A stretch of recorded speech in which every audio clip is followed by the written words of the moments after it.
Shalom, queridos, leitura bíblica.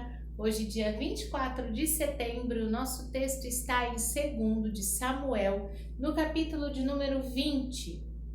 Então se achou ali, por acaso, um homem de Belial, cujo nome era Seba, filho de Bicri, homem de Benjamim, o qual tocou a buzina e disse: Não temos parte em Davi, nem herança no filho de Jessé, cada um às suas tendas, ó Israel.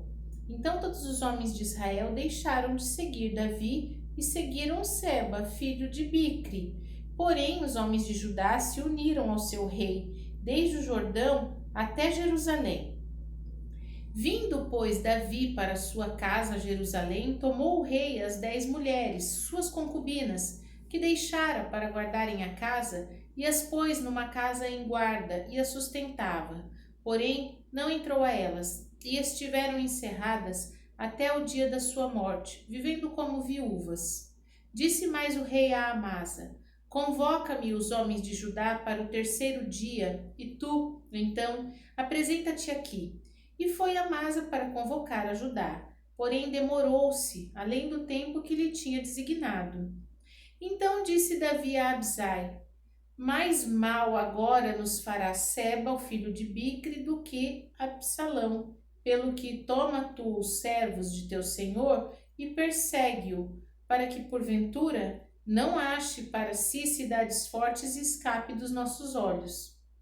Então saíram atrás dele os homens de Joabe, e os quereteus e os peleteus e todos os valentes.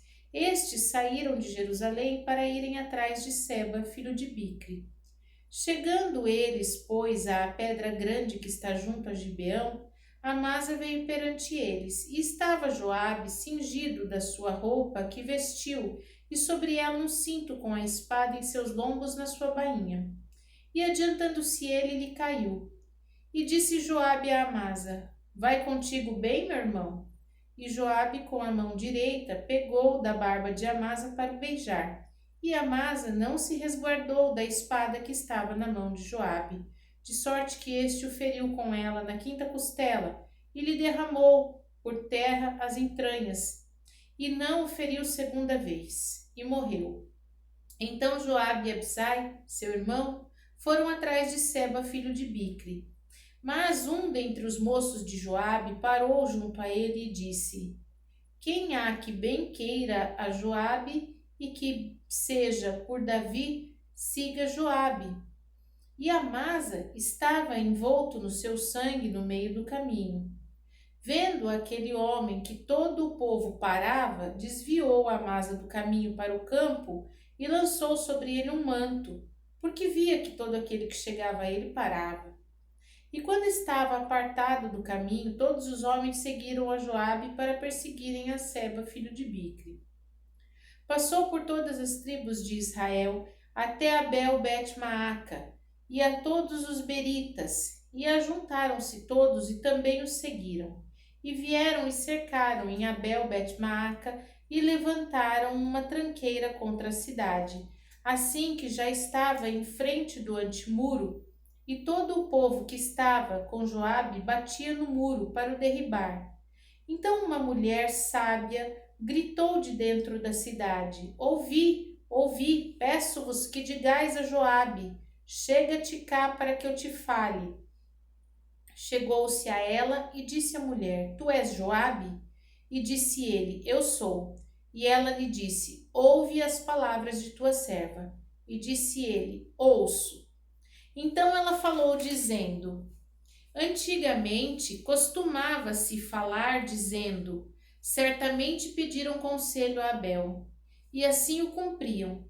Eu sou uma das pacíficas e das fiéis em Israel, e tu procuras matar uma cidade que é mãe em Israel. Por que, pois, devorarias a herança de Yahvé? Então respondeu Joabe e disse: Longe, longe de mim que eu faça tal, que eu devore ou arruíne. A coisa não é assim.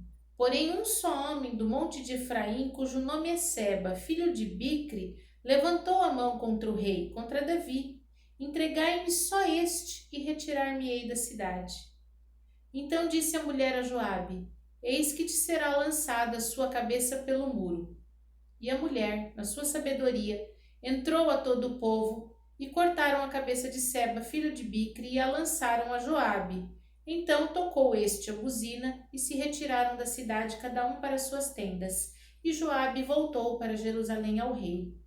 E Joabe estava sobre todo o exército de Israel, e Benaia, filho de Joiada, sobre os quereteus e sobre os peleteus, e Adorão sobre os tributos, e Josafá, filho de Ailude, era o chanceler, e Seva, o escrivão, e Zadok e Abiatar, os sacerdotes, e também Ira, o jairita, era o oficial mor de Davi. Segunda aos Coríntios, último capítulo, capítulo de número 13, e a gente encerra hoje a segunda carta de Paulo aos Coríntios. É esta a terceira vez que vou ter convosco. Por boca de 2 ou 3 testemunhas será confirmada toda a palavra. Já anteriormente o disse e segunda vez o digo, como quando estava presente. Mas agora, estando ausente, o digo aos que antes pecaram e a todos os mais que, se outra vez for, não lhes perdoarei, visto que buscais uma prova de Cristo que fala em mim, o qual não é fraco para convosco, antes é poderoso entre vós. Porque ainda que tenha sido crucificado por fraqueza, vive contudo pelo poder de Deus. Porque nós também somos fracos nele, mas viveremos com ele pelo poder de Deus em vós. Examinai-vos a vós mesmos se permaneceis na fé. Provai-vos a vós mesmos. Ou não sabeis quanto a vós mesmos que Jesus Cristo está em vós? Se não é que estejais já reprovados. Mas espero que entendereis que nós não somos reprovados.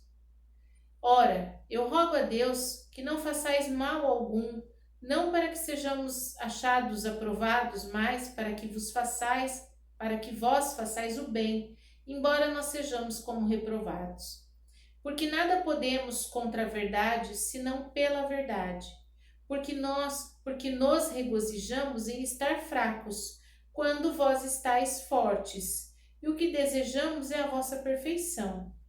Portanto, escreva essas coisas estando ausente, para que, estando presente, não use de rigor, segundo o poder que o Senhor me deu para a edificação e não para a destruição. Quanto ao mais, irmãos, regozijai-vos, sede perfeitos, sede consolados, sede de um mesmo parecer, vivei em paz. E o Deus de amor e de paz será convosco. Saudai-vos uns aos outros com ósculo santo. Todos os santos vos saúdam. A graça do Senhor Jesus Cristo e o amor de Deus e a comunhão do Espírito Santo sejam com todos vós. Amém. Ezequiel, capítulo número 27. Veio a mim a palavra de Yahvé dizendo: Tu, pois, ó filho do homem, levanta uma lamentação sobre Tiro, e dize a Tiro, que habita nas estradas do mar e negocia com os povos em muitas ilhas. Assim diz o Senhor Jeová: Ó Tiro, tu dizes: Eu sou perfeito em formosura. No coração dos mares estão os teus termos. Os que te edificaram aperfeiçoaram a tua formosura. Fabricaram todos os convéses de faias de Senir. Trouxeram cedros do Líbano para fazerem mastros para ti. Fizeram os teus remos de carvalhos de Bazã. A companhia dos assírios fez os teus bancos de marfim das ilhas dos quiteus. Linho fino bordado do Egito era a tua cortina, para te servir de vela. Azul e púrpura das ilhas de Elisá eram a tua cobertura. Os moradores de Sidom e de Arvade foram os teus remeiros. Os teus sábios, ó Tiro, que se achavam em ti, esses foram os teus pilotos. Os anciãos de Gebal e os sábios foram em ti os que consertavam as tuas fendas. Todos os navios do mar e os marinheiros se acharam em ti para tratarem dos teus negócios. Os persas, os lídios, os de Put eram no teu exército os teus soldados. Escudos e capacetes penduraram em ti. Eles fizeram a tua beleza. Os filhos de Arvade e o teu exército estavam sobre os teus muros em redor, e os gamaditas sobre as tuas torres. Penduravam seus escudos nos teus muros em redor. Eles aperfeiçoavam a tua formosura. Tarsis negociava contigo por causa da abundância de toda a casta de fazenda, com prata, ferro, estanho e chumbo negociavam em tuas eiras. Javã, Tubal e Meseque eram teus mercadores. Com escravos e objetos de bronze fizeram negócios contigo.